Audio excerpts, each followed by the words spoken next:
Vote দেওয়ান চালিয়ে vote দেওয়ান চালিয়ে vote দেওয়ান চালিয়ে ভোট চলে।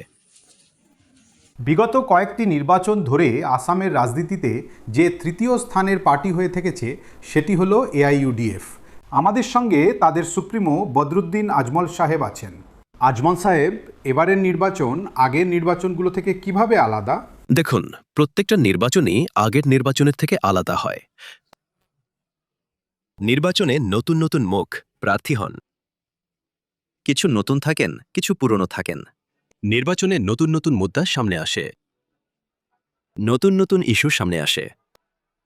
প্রত্যেক পুরনো পার্টি ক্ষমতায় যাওয়ার চেষ্টা করে, পুরনোদের হারানোর চেষ্টা করা হয়, নতুনদের জিতে আসার চেষ্টা করা হয়।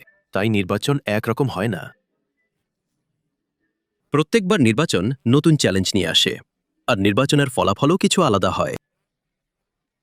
মানুষের সেই নির্বাচন থেকে কিছু আলাদা আশা থাকে।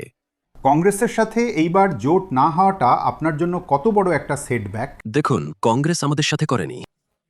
বিজেপির মধ্যে কংগ্রেস তাদের 9 জন বড় বড় দিগ্গজ নেতাদের পাঠিয়ে দিয়েছে, আমাদের সাথে জোট করেনি। তাও কংগ্রেস এটা চায়। অখিল গগৈ সাহেব আছেন, ওনার কাছে একটাই এমএলএ আছে, লুরিনজ্যোতির কাছে কোনো এমএলএই নেই। তারপর সিপিআই সিপিএম এর কাছে একটাই এমএলএ আছে। তাহলে কংগ্রেস +2। এখন পর্যন্ত যে মহাজোট আছে, কংগ্রেস +2 আছে, তা দিয়ে ওরা কিভাবে জিতে আসবে, কিভাবে মন্ত্রিত্ব বানাবে? শুনলাম গৌরব গগৈ সাহেব আর কংগ্রেসের নেতারা নতুন নতুন জামাকাপড় বানিয়ে তৈরি। মুখ্যমন্ত্রী হবেন, পোর্টফোলিও ভাগ করে নিয়েছেন। ইনি শিক্ষামন্ত্রী হবেন, ইনি রাজস্ব মন্ত্রী হবেন। এটা হবে। আরে যখন কিছু হবে তখন তো হবেই, তাই না? অহমিয়া এলাকায় চা বাগানে তো কংগ্রেসের এককালে দুর্গ ছিল। কংগ্রেস এটা বলতো যে আলী আর কুলি যতদিন আমাদের দুই পকেটে আছে আমরা জিতব, আমাদেরকে কেউ হারাতেই পারে না। তো আলীও চলে গেল, কুলিও চলে গেল। এই হাল হয়েছে। কংগ্রেস মুসলিম পার্টি মুসলিম লীগ হয়ে গেছে। শুধুমাত্র মুসলিম এলাকাগুলোতে কংগ্রেস প্রার্থী দিয়েছে। আপনার মনে হয় যে আপনাদের আলাদা আলাদা লড়ার কারণে বিজেপির একটা বড় সুবিধা হচ্ছে? আমরা বারবার বলছি, 6 মাস ধরে আমি এটা বলছি। 6 মাসে না হলেও কমপক্ষে 100 বার আমি বলেছি, কিন্তু ওরা শুনবে না। কারণ এখন লিডারশিপও হেমন্ত বিশ্ব শর্মার পকেটে বিকিয়ে গেছে। ওরা আসতেই চায় না, দিয়ে দিতে চায়। ওরা দিয়ে দিয়েছে। এখন অসমিয়া এলাকায় কংগ্রেস একটাও সিট দেয়নি। অখিল গগৈকে 13টা সিট দিয়ে দিয়েছে, যার মধ্যে 2 বা 3টে মাইনরিটি সিট দিয়ে দিয়েছে। কারণ মাইনরিটি এলাকাতেও কংগ্রেসের ওপর ভরসা নেই।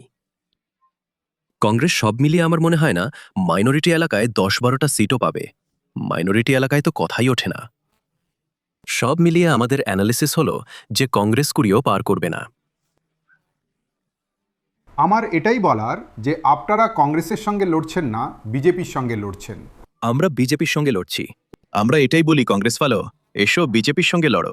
কিন্তু কংগ্রেসের কোনো স্ট্র্যাটেজি আছে বলে মনে হচ্ছে না। ওরা বিজেপি আমাদের বদনাম করে যে আপনারা বিজেপির বি টিম। আমরা বিজেপির বি টিম। আমি বলি তোমরা বিজেপির এ টিম। আর আমার কাছে যুক্তি এই যে আমাদের একজনই লোক গেছে, সেও এজিপিতে গেছে, বিজেপিতে নয়। Let me clear. আর কংগ্রেসের 9 জন বড় বড় লোক যারা আছে তারা বিজেপিতে চলে গেছে। তাহলে বিজেপির বি টিম কে হলো? স্যার, আপনি বলেছেন যে কুলি আর আলী কংগ্রেসের প্রধান সমর্থনের ভিত্তি ছিল, কিন্তু আপনার কি মনে হয় না যে বিজেপি আর হেমন্ত বিশ্ব শর্মা আলীকে কোথাও না কোথাও অপ্রাসঙ্গিক করে দিয়েছে? সেরকম নয়। আজ আলী অপ্রাসঙ্গিক নয়। আলীর এত চাহিদা যে কংগ্রেসও ওখান থেকেই লড়তে চায়। অখিল গগৈও ওখান থেকেই লড়তে চায়, লুরিনজ্যোতিও ওখান থেকে লড়তে চায়। আর ওটা তো আগে থেকেই আমাদের ভোট ব্যাংক ছিল, তাই না? তো সেই জন্যই ওর দর সবার কাছে বেড়েছে। কিন্তু এই দর বাড়ার মধ্যে বাদর বাটে বিজেপি বেরিয়ে যাবে, এটা কংগ্রেসে ভালো করে জানা আছে। যদি জানা না থাকে তো অন্তত 100 বার। আপনি বলছেন যে আরও একবার হেমন্ত বিশ্ব শর্মা আসামে রিপিট হবেন। আমি এটা বলতে চাইছি না। কংগ্রেসের লোকেরা এই পজিশনে আসার যোগ্যই নয়।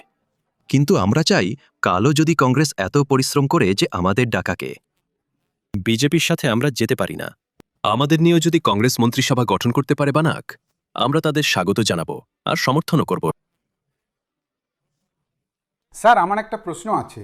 আপনি বলেছেন যে ওরা বি টিম, ওরা এ টিম। ওরা আপনাকে বলে ওরা বি টিম। এই দেশে বিজেপির বিরুদ্ধে আপনি কোথাও বয়ান দিলে আসাম পুলিশ আপনার বিরুদ্ধে এফআইআর করে গ্রেপ্তার করে। আপনি হেমন্ত বিশ্ব শর্মার বিরুদ্ধে বলেছেন কোনো কারওয়াই হয় না।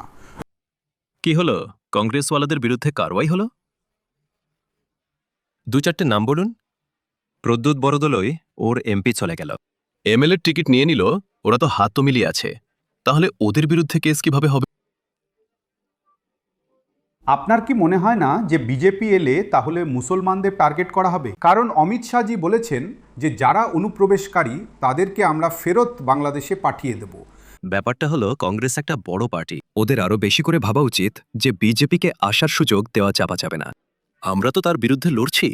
কংগ্রেসওয়ালারা 9 জন লোককে পাঠিয়ে দিয়েছে। তোরা সরার কদিন সুইচেস দিয়ে দাও। ওদের শক্তি বাড়িয়ে দিয়েছে। তাহলে বিজেপিকে আনতে চায় নাকি ছাড়া? ওরা বিজেপিকে আনতে চায়। সবাই পেইড সার্ভেন্ট। কংগ্রেসের একজন লিডার হেমন্ত বিশ্ব শর্মার পেইড সার্ভেন্ট।